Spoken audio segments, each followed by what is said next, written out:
Good Sunday morning, ladies and gentlemen, and welcome to the Kamikaze Overdrive UFC 196 post-fight podcast show.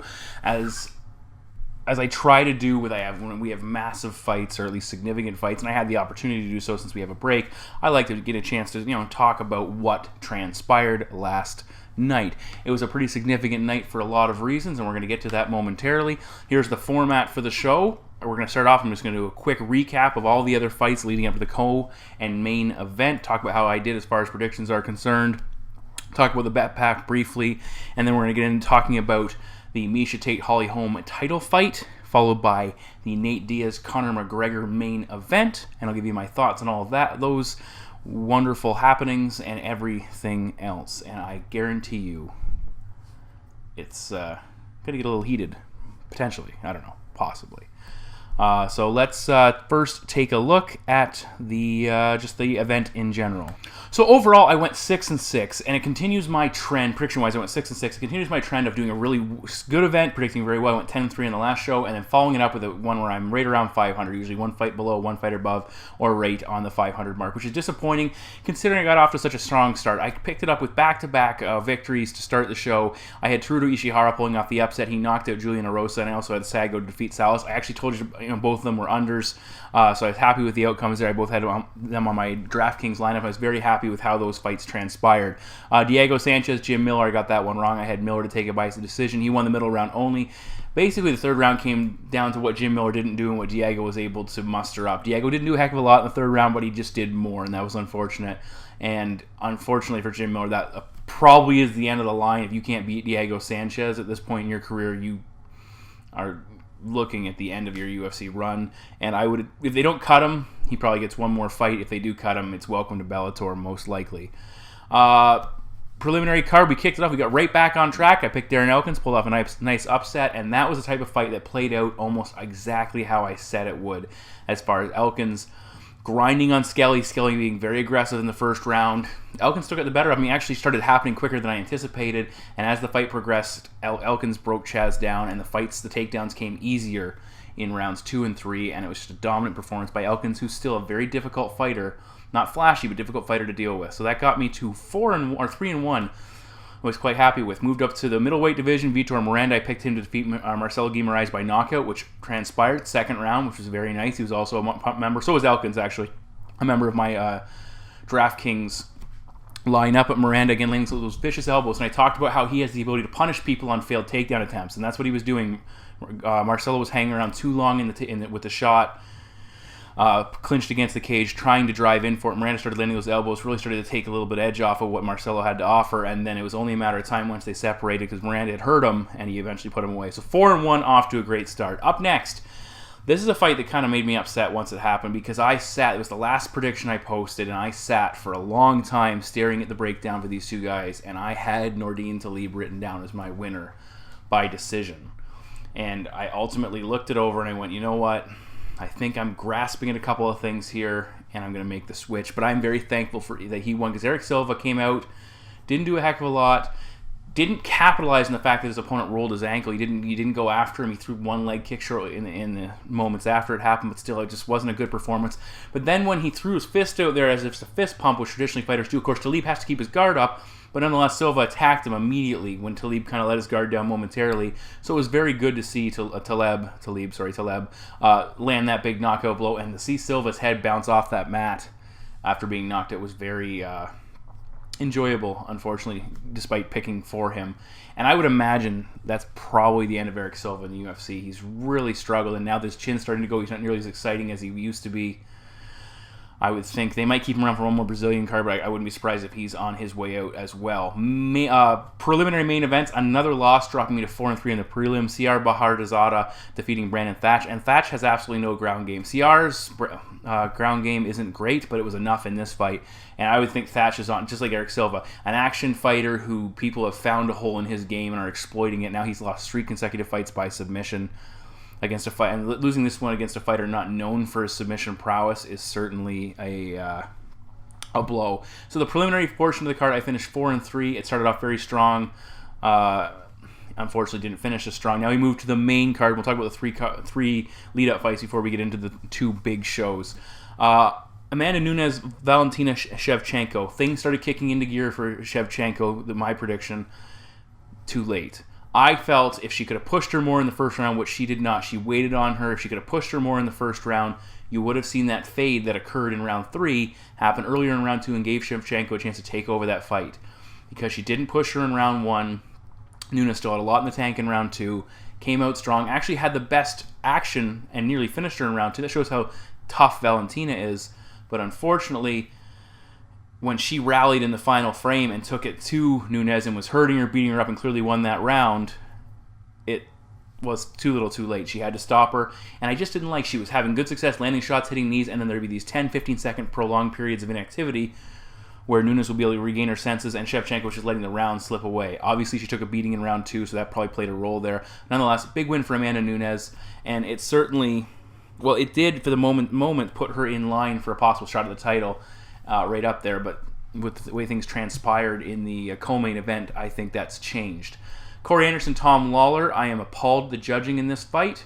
I don't know how anyone gave Tom Lawler Corey Anderson the opening round. He didn't do a heck of a lot. I guess it's not as bad as we have seen. Corey certainly rallied. Joe Rogan and Goldie really. I was getting a little exhausted of their bias in this fight. I think they're really, really all over Lawler and playing up what he was doing far more than what he was actually doing, and that was disappointing to hear. Because I felt Anderson clearly took round 2 and 3. Lawler had a few moments at the beginning of round 2, but in all honesty, it was all Lawler, or it was all Anderson after that, and I felt he deserved this decision. I had 29-28, and it is disappointing to see 30-27s because that just tells me the judges aren't weighing the most significant action, because Anderson didn't do anything to make up what Lawler did early in that round. Even though Tom did not push the pace effectively for the rest of round 1, he probably still had the biggest moments. It just happened too soon, I guess, in the eyes of those judges. The final fight I'm going to talk about here before getting to the main co-and main events: Ilir Latifi defeating Gian Vellante. Latifi taking all 3 rounds. Vellante had an okay first round. I didn't think Latifi did that much in the opening frame. And I thought Vellante had a lot of success with his leg kicks. And again, I had Vellante to win. I had Latifi to win. I had Corey Anderson to win. So this got me back to 6-4 overall with these 2 fights. And you know, it was one of those fights I felt Latifi could have stopped him, but he was conserving his gas tank. He buzzed Vellante a number of times. This actually was a fight that killed a pretty sizable parlay. I had hit the first 3 legs. I had Latifi to finish the fight. Well, I had it under 1.5, and we'll talk about that momentarily. Nonetheless, I was pretty darn disappointed with Latifi's lack of killer instinct, yet he got the job done in a 3-round fight, which is so same with Nunes. It's important for those fighters to show that they can win fights. They don't stop in the opening frame. And that was a big win. Vellante has a real tendency to fade after the first round, regardless of how the action goes. It wasn't a high-paced round. He was actually dictating a lot of it as far as landing leg kicks and looking fairly strong, and he just disappeared in rounds 2 and 3 and let Latifi take it to him. With the lack of depth in the division, obviously this will make Latifi top 15. Vellante will probably slip out of the top 15 or right to the cusp. If I can't remember where he was ranked, 14 maybe. Either way, big win for Latifi, and I'm happy to see him moving forward. He's a pretty tough fighter and a really underrated guy, not getting a lot of notoriety for his victories. Now I'm going to move over and talk about the bet packs, and then we're going to come back and talk about the last 2 fights on the card. So looking first at the bet packs, I'll just break it down one section after the next. We had the parlays first. A couple of them were just horseshoes and hand grenades. So darn close. My silver parlay, which paid 76.95 units, I had Sago, Shevchenko, Elkins, and Anderson. Obviously, Valentina Shevchenko not getting the job done in that fight, costing that parlay. My bronze parlay, same situation. 3 out of 4 legs hit. And a lot of people say, well, why do you go 4 legs? Well, if it's there and I'm confident in my picks, I'm gonna take that shot. I had Ishihara. I had Miranda Guimaraes to go under 2.5 rounds, which I thought was an absolute gift. Silva Taleb to go under 1.5 rounds, which it did. The only one I had that did not cash in was Latifi versus Vellante, and that paid 151 units. That was a sizable return. He just came up short of the wild. Shevchenko, it had Sago under, which it had McGregor Diaz over 2.5 rounds, and Holm Miesha Tate under, so it really wasn't close at all. DraftKings lineups didn't do bad. They fell just short of the 300-point mark in both scenarios, which is usually not enough to win money, and it wasn't in this case. Latifi didn't finish, which hurt. Eric Silva getting stopped didn't hurt. Shevchenko not landing enough offense didn't help as well. But I had Vitor Miranda, and Darren Elkins got a decision but scored 95 points because he was so active and so effective, which is darn impressive to put up that many points without actually finishing your opponent. My second lineup, again, Latifi not finishing and Eric Silva. I had those two guys because I had a lot of trouble finding connections. That I wanted to have Corey Anderson in here, but he cost $100 too much to fit into this lineup, which was unfortunate. And Jim Miller also not being overly effective. I had Sago and Ishihara, who both scored a lot of points in this lineup, which gave me the bulk of my points along with Latifi winning. The other two guys let me down. It was a close. It started off very effective, very well, like most everything else did tonight. It just didn't finish out. Looking through my breakdowns, I had a no play on McGregor Diaz as far as the side is concerned. I told you to stay away from that matchup, which was a good decision. I was wrong on the prop, but nonetheless, that didn't work out. Holm, I did recommend a small bet on Holm as part of a parlay. Clearly, that didn't work. Latifi, I liked him to win that fight at $150. He was in that range, or minus 185, and I was really happy to see him come through there. Corey Anderson, another fighter, I said, no. I said, he's not. I'm going to play him if he makes the cut. It'll be in a silver parlay, and he did make the cut there, but I was a little leery on that fight, and you saw why. Lawler's got some heavy hands. Shevchenko, same thing, had her in the silver section. We just talked about. I said completely stay away from Brandon Thatch. I thought that was the type of fight where he's way too heavy of a favorite, despite the fact I thought he had some advantages at range. He just couldn't manage that range and keep his opponent on the outside. But I said stay away there. Same thing with Eric Silva. I said stay away from Silva. If you're going to try anything, play the under, which it hit. Not in the scenario I expected it to hit, but nonetheless, a win is a win. But again, I said don't bet the side there. I think that was a pretty solid expectation.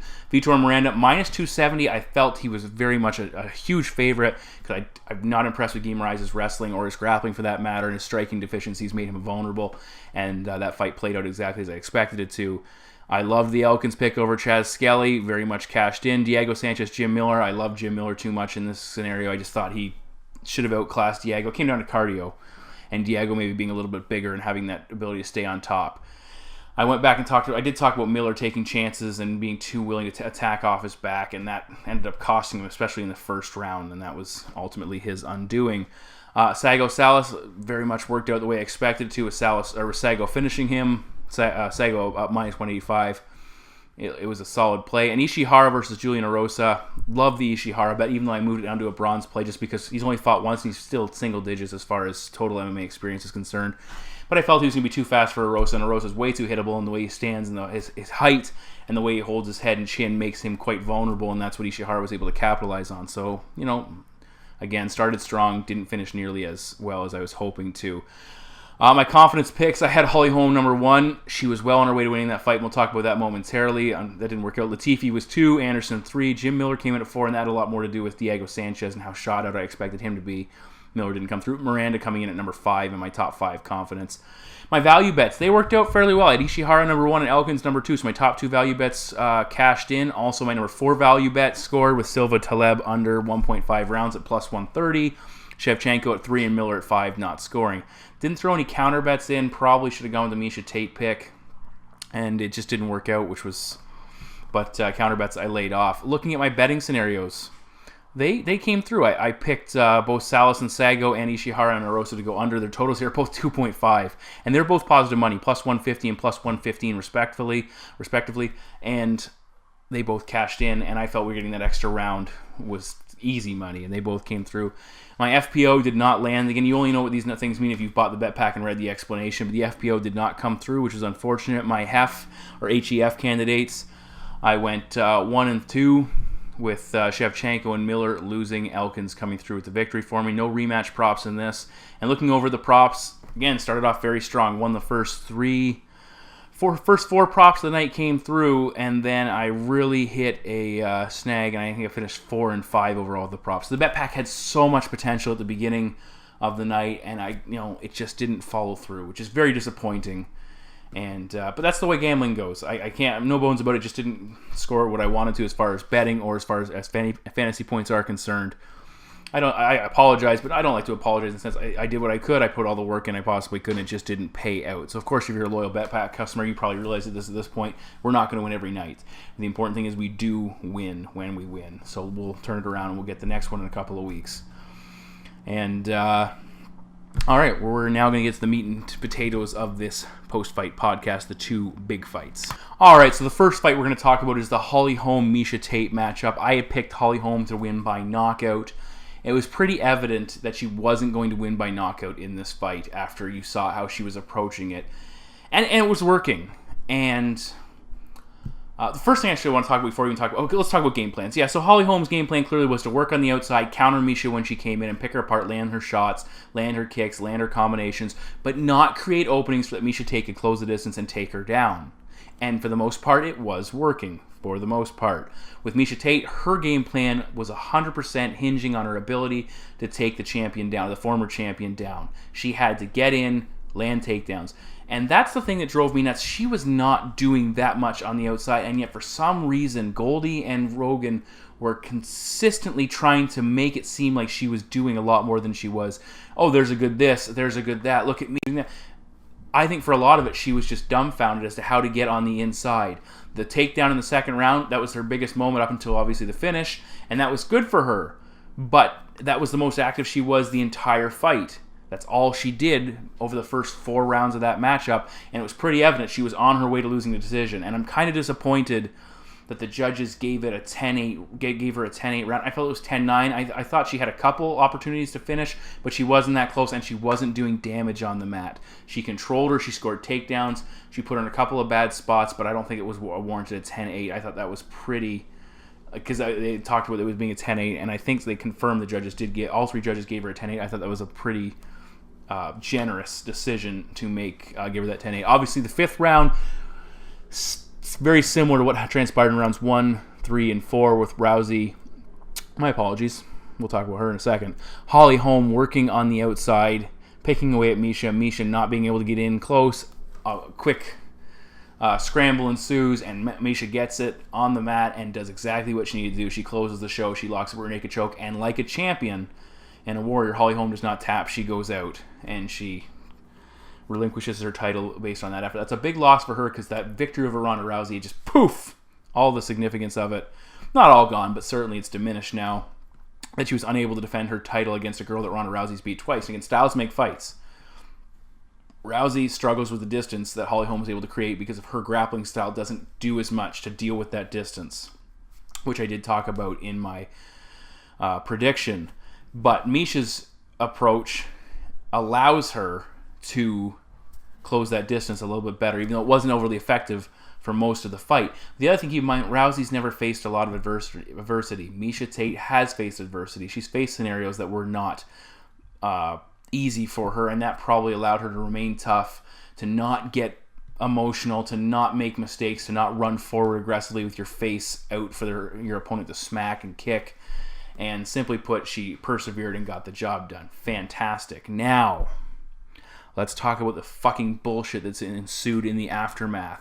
I knew this was going to happen. I think I tweeted it before this fight was before the fight. I tweeted something to the effect of, "How quickly is Ronda Rousey on the phone if Miesha Tate wins the title tonight?" And Dana White's already come out and said the next fight is going to be Miesha Tate versus Ronda Rousey for the women's title, which is absolute fucking bullshit. I don't care. Give the fight to Amanda Nunes. Let Holly Holm rematch her. But Ronda Rousey has no business fighting Miesha Tate for the title. The transparency that exists in the UFC wanting to have Ronda Rousey as their champion has never been more evident than at this moment. Here's a fighter she's beaten twice. Yeah, she's been very, dominated her. But Rousey took her ball and went home. She got her ass obliterated. And now here she is, being given an opportunity to return and fight for the title. She doesn't, I'm out of action. And she had that interview, "Don't talk to me about fighting." And now, someone else is in there that I've beaten twice. Yeah. Put me in. It's time to get back to work. That's bullshit. And Dana White, it's UFC 200. I guarantee it. Ronda Rousey, I don't want to come back till October. I want to put this off as long as I possibly can. She'll be back. I will be very shocked if this fight doesn't happen at UFC 200. I almost guarantee... There's no guarantees in life, but I almost guarantee that we are going to see Ronda Rousey, Miesha Tate 3 at UFC 200 because they're going to want to get her back on the biggest show in the history of the promotion with a chance to recapture that title. And you know what they're going to do to poor Holly Holm, who went out on her shield? And yes, she lost. They're going to bury her. Most likely, she's going to fight somebody like Kat Zingano, or she's going to fight somebody like Amanda Nunes, and they're hoping that she loses because stylistically she knows she gives Ronda Rousey a lot of trouble. and they're going to do their best to keep her away from Ronda Rousey. I wouldn't go as far as to say they're going to bring Cyborg in and let Cyborg and Holly Holm go at it and eliminate one of those threats to Rousey.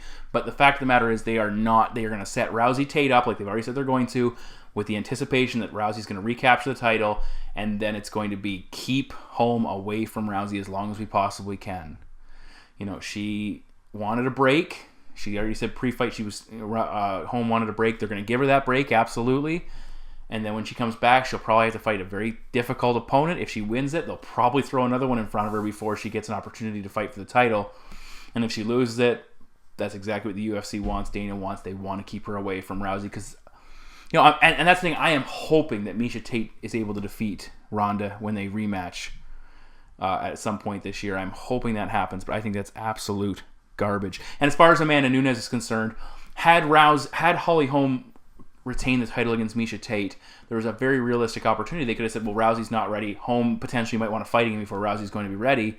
Amanda Nunes is the next in line. Fantastic. Set that fight up. Interesting fight. Scrappy fighter. Hits hard. Aggressive. We'll see how the champ handles that. Now, she's in a situation where she's got to wait for Miesha Tate and Holly Holm to sort things, and Ronda Rousey to sort things out. So she's been put on the back burner and will more than likely have to fight another fight. So everyone's getting screwed here but Ronda. And that's the other thing. Why does Ronda get to dictate when she wants to come back and fight? What if Miesha says, I want to fight it, I want to fight soon. I want to put my title on the line very soon against an opponent. And if Ronda Rousey's not ready, why does she have to wait till Ronda's ready? I think that's garbage. And it's disappointing the way it shows this is not a sport as much as it is about entertainment, and that's the disappointing part. So again, the way I look at it, I would think Holly Holm, based on the performance, deserves a rematch. She did not get blown out of the barn. She was winning the fight. I would like to see her, if she was up for it, set that rematch up. I would watch. That was a good fight. And I'd rather see that than Tate versus Rousey. I'll tune in to watch Tate Rousey, look forward to it, but I'd rather see Holm Tate rematch than Rousey versus Tate 3, and that's just the way I look at it. If Tate beats Holm again, then absolutely set up Rousey versus Tate, make that happen. But I think this is a complete screw job worse than Montreal and Bret Hart and Vince McMahon. All right, time for the main event. To the main event of the evening, the welterweight clash between Nate Diaz and the featherweight champion Conor McGregor, which right there, now that it's all happened, when you hear featherweight champion fighting at welterweight in his first fight after winning the title, that probably should have set off some red flags. And the first thing I look at, and I go back to my notes, I picked McGregor to win by knockout. The first thing I look at, I go back and look at my notes and see where I could have gone differently. I talked about how McGregor was hittable. Mendez hit him, Seaver hit him a lot. And that's the thing, Nate Diaz has that ability to put strikes together. And if he hits you a lot, you're probably not... there's going to be some issues. And the other thing I talked about was Conor putting all that added mass on. How is that going to impact his physical capabilities? How is that going to impact how he performs? And it clearly had an effect. Also, fighting a bigger man also had an effect as well. And I talked with the people I was watching the show with, we said, look at Conor, he's winging that left hand, he's firing that left cross, and that's all he's doing in the first round. And he's only landing one out of every 2 or 3. And yes, he did a lot of damage. But as he said, he wasn't very efficient with his energy. And it cost him. He slowed down significantly. And it was just to the point where it's like, yeah, Nate's the type of guy that if you waste your cardio and you cannot put him away, you are in fucking trouble.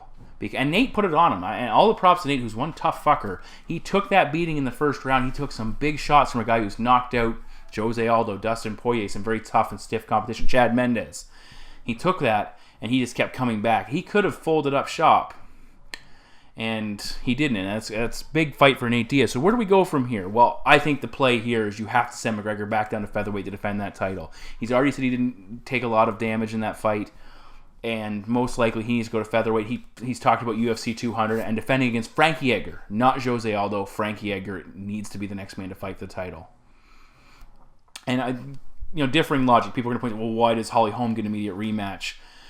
The Aldo situation, I don't know. It's just, when you have a fighter like Jose Aldo, who's as talented as he is, but pulled out of as many fights as he could have, more than anybody else, title fights at least. And you've got a guy like Frankie Edgar who's been beating everybody, including knocking out Chad Mendez. I think, and you need to make that fight happen at the biggest show, simply as a safeguard. I don't see either McGregor or Edgar, they could happen, but neither one of them is going to pull out, and I think you need to make that fight happen next. and that's the fight that should happen. And based on what I saw with Diaz, I think Conor's in for one hell of a tough fight. And then Aldo, he can fight the winner, and it was kind of embarrassing when Jose Aldo comes out and starts parading around and excited over Nate Diaz's win. And Conor said it as good. I'm not a Conor fanboy. I like pretty much everybody. I like almost all fighters. But Conor phrased it very well. Here's a man who's celebrating the victory of another man, and I think he said something to the effect as if it was his own, and that shows that he's a runner-up, not a champion. And that's right. There's nothing wrong with being internally happy to see a man lose. Nothing wrong with that. But to go and air that and to say, hey, look, you lost. Who cares that you murked me and took me out in a record time for a title fight? You just lost a match there against a fighter that's 2 weight classes above the division you should have been fighting at. So, yeah, nonetheless, that's... So I think UFC 200, they need to send... Conor needs to go back to featherweight, defend against Frankie Edgar. I think this is also very well could be the end of super fights, because there's a lot of shine has been taken off of both Conor McGregor and the featherweight title because of how badly he got beat by a guy who got smoked by the lightweight champion. And that's something that'll be playing in the back of Dana White's mind next time someone comes along and says, hey, can I fight a division above as the champion in a lower weight class? He'll say, I'll struggle to see him seeing a scenario where that's good. Maybe John Jones eventually goes up to heavyweight, but my guess there is if he wins the title and goes up to heavyweight in the aftermath at some point, Dana White will say, you need to give up that title. You're not going to take the title up to the heavyweight division, lose, and then expect to come back down and fight for that title, or defend that title, and people to not see that as some kind of a tainted scenario. And I think that's what we're dealing with a little bit here. And as far as Nate Diaz is concerned, it's a tough situation. He can't fight Rafael dos Anjos. I don't care what improvements we think he's made. Dos Anjos destroyed him. So I think that fight is probably off the books as far as I'm concerned. I think Nurmagomedov-Ferguson should produce the next title challenger. I think Eddie Alvarez is right in the mix. But I'd be more interested to see Nurmagomedov, a man who's already beaten. If he can get by Tony Ferguson and stay fucking healthy, because that's been a bigger opponent, a bigger adversary than anybody else he's faced in the UFC, and that should be the fight to make. And if one of them goes down with an injury or is unable to compete, well, then Eddie Alvarez, you're fighting for the title next. This also suggests that, again, I think Conor McGregor would have got destroyed by Rafael dos Anjos. Again, styles make fights, but I think we saw enough out of dos Anjos to suggest that, it all comes down to his chin. Conor landed some big bombs. Could RDA have withstood those bombs? But and I talked about this with the people I was watching the show with, what do you do with Nate Diaz? Well, what would be wrong with getting him a possible shot at the welterweight title? There isn't a true number one contender at this point in time. Stephen Thompson taking out Johnny Hendricks, now lined up with Rory McDonald. That's a very interesting fight. You've got, who else is lurking around? Carlos Condit wanting the opportunity to get back in there, which I, again, would not be opposed to.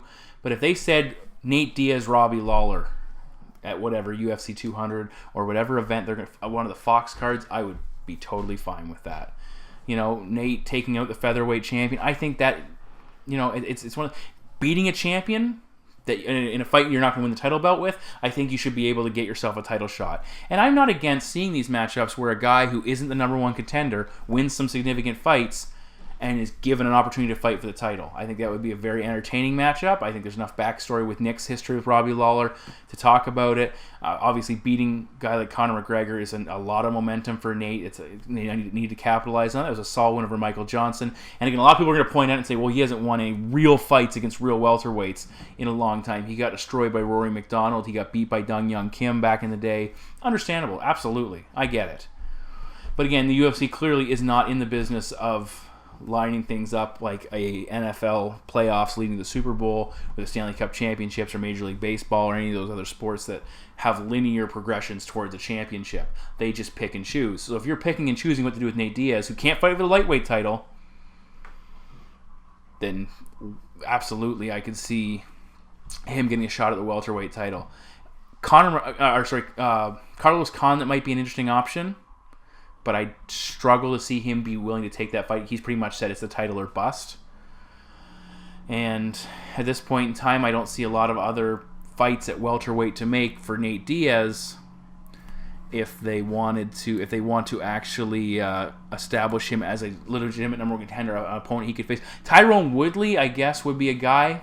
I guess if you want to set up a fight between two individuals, I think Woodley's made the statement too that he is done fighting for fights that aren't for the title, which again, I don't disagree with his attitude. He's had a lot of success. I don't necessarily want to see him fight for the title, but he's got an attitude right now that he is going to be fighting for the title in his next fight. I do believe. Correct me if I'm wrong, but I do believe that is the case. So just looking through the rankings right here, McDonald and Stephen Wonderboy Thompson facing off. Carlos Condit's holding out. Johnny Hendricks is coming off a loss. Damian Maia is facing Matt Brown, I believe. Dong Young Kim and Nick Diaz have already squared off. Magny's fighting Lombard back in it. We're getting two down the ranks now. I think the fight to make then is Tyrone Woodley versus Nate Diaz. I think Nate Diaz's pressure boxing style, and make it a main event. That's the thing. Make it a 5-round main event.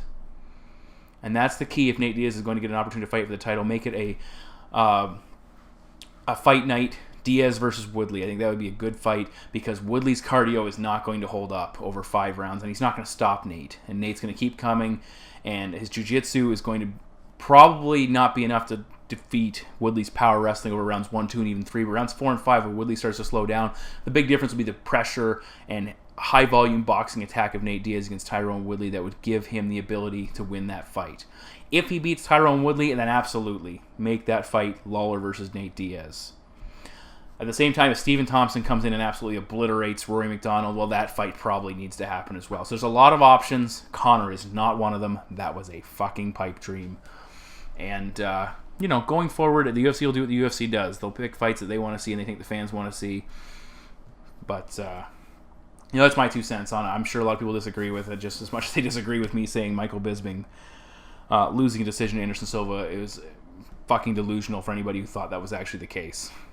And I stand by that comment wholeheartedly. You know who you are. Alright, so let's wrap this bitch up. So again, started very strong, finished 6-6, so not the best thing in the world. As far as predictions are concerned, the bet packs were oh so close to cashing in huge. But again, H&H, you'll see me type that periodically when I say stuff like that in my write-ups. It stands for horseshoes and hand grenades. Close but no cigar. Horseshoes and hand grenades. That's, it's not a good thing to be close. It doesn't really matter unless you're in those situations. Obviously, we're having Tate Rousey next. Disappointed about it. Holly Holm probably going to get buried somewhere to keep her away from the hopeful UFC champion. At least the UFC is hoping to see Ronda Rousey as the champ. Conor McGregor needs to go back, face that Frankie Edgar again. Just a quick synopsis. Needs to face Frankie Edgar for the featherweight title, UFC 200. Certainly seeming like a possibility. Nate Diaz, if he doesn't get an opportunity to fight for Robbie Lawler, which again, I initially thought about that, but the more and more I think about it now, it's Tyrone Woodley needs to be the man he faces next. If he's going to stay at welterweight, contend for a title there. Nate Diaz, Tyrone Woodley. Make it happen. Make it a fight night main event to give Diaz's cardio a chance to really play a role where he could stop Tyrone in rounds 3, 4, and 5, or at least make that happen, and we could see Nate Diaz versus Robbie Lawler. That would be a fantastic fight at that point. So that's all for me. We get a little bit of a break now, which I'm very much looking forward to. Again, I have a big event in my life coming up. I am expecting the arrival of my 3rd child, 2 boys already, and possibly a 3rd boy on the way. Got a fun name set up for that fella. If that is we do end up with a boy, we don't know. We're waiting. So very much looking forward to that. I'm hoping it doesn't interfere. I'm able to dance around that event coming up because my other job goes off for a week. If we have March break coming up, I am a teacher in my other life. So I'm hoping I can still keep the site going. But in the event I end up missing a show as far as predictions are concerned and I don't get a bet pack posted, I will make it up to the bet pack purchasers who bought that, obviously, by extending the bet pack by 1 show. But I will do my best to continue. I haven't missed anything already in a number of years and through the birth of my first 2 children. So that's all from me for now. Thank you for tuning in. Thank you for listening. Thank you for being a part of Kamikaze Nation, if you will. And we'll see you when we see you. Take care, guys. Bye-bye.